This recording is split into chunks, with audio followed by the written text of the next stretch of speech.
All right, so I'm gonna start teaching Canyon today the basics of positive reinforcement. I can't give him a treat like under his head like I really want to. Right now, giving the treat is just gonna have to be from, whatever distance I can get. Sorry, Canyon. A giant like horsefly thing came. Oh, it's back.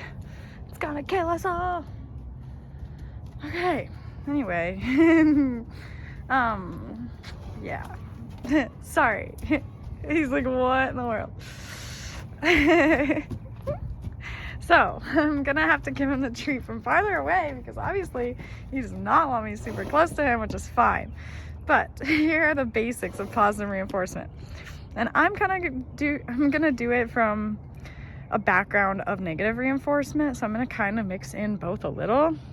But here's what I'm gonna do. So my goal is to get up to him, to touch him, and then eventually to get this lead rope snapped onto him. So what I'm gonna do is try to do this all with one hand. He knows I have the carrot.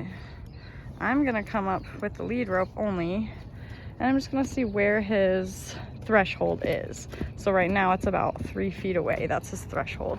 That's when he decides to say no thank you and moves away, which is totally fine. But when he does decide to come up closer, we're gonna start with the noise, which you guys are gonna hear me make the noise when he does decide to be brave and get a little bit closer or let me approach.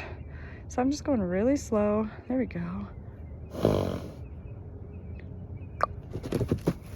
So I made the noise. It terrified him, which is usually their first reaction. And now I'm gonna come up with the carrot. And even though this is really far apart right now, this is a great example of how it all starts. Usually the noise scares them. They can't put it together really, but it's a great example of how you can see that when I made that noise, that was the exact point that he did something that I wanted. So it marked that in his mind, and now he's getting a reward for doing that, even though it's like a minute later. Now he's realizing, oh, okay, if I do the scary thing with the noise, I get the bite of the carrot. And then we just relax. And then we start that whole process over. But he doesn't just get the carrot for the thing. I'm not rubbing it while I'm trying to distract him with the carrot. That's kind of how I got the halter on, was him not paying attention to what I was doing and being so distracted by the carrot, which is a lot more negative reinforcement. But now I want him to learn that if he comes up and he's curious, that's gonna gain him rewards. So now we're gonna do the same exact thing. It might scare him again with the noise. He backed himself into a corner. I'm just gonna give him a little more space. There we go. Okay. You guys are gonna get a great example of how this all starts to work in their little brain. You can do this with any horse at any time, but this is the most dramatic example of what they'll do. Most horses don't freak out about a cluck noise. It's okay. He doesn't really realize yet that the carrot that he was given was because of that cluck noise, because that's the first time he's heard it. So to him, that was just like a random crazy sound. Only once you do it 2 or 3 times will he start to put it together. Okay, I'm just gonna relax, wait for his natural curiosity. Get a little bit closer. Okay. Made the noise. He didn't freak out. I'm gonna step back. Now I'm gonna approach with the carrot. Just a carrot. Good. Just a carrot. Good boy. And now he gets the reward. We'll see how fast he actually learns this. Okay. I'll put the carrot back in my belt. Get the lead rope back out. So you do whatever thing you want, which for me is him targeting this. Good. Then I make the noise, then he gets the carrot. And this doesn't have to be right away because of the noise. If it had to be right away and you didn't make the noise, then you'd be in trouble, because by the time he actually got this carrot, he would have no recollection of what he actually did to deserve it. But because I made that clicking noise, they also have actual clickers, but I'm out here with a camera and a carrot and a lead rope, so I can't really hold all that. But if you can have a clicker in your hand, you can actually click the clicker sound too. Good boy. But that way he still gets the reward. He still gets the point of it, but it's not like I'm holding the carrot right next to it, like begging him, or like, I forget the word I'm looking for, just like persuading him to do it. I'm giving him a fair chance. Oh, look. Now, carrot.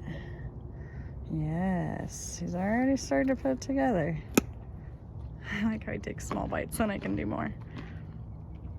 All right, lead rope. I'm gonna hold it there for a second because he already did like touching it, so now I'm kind of waiting for him to let me rub it a little on his nose, at least for the carrot.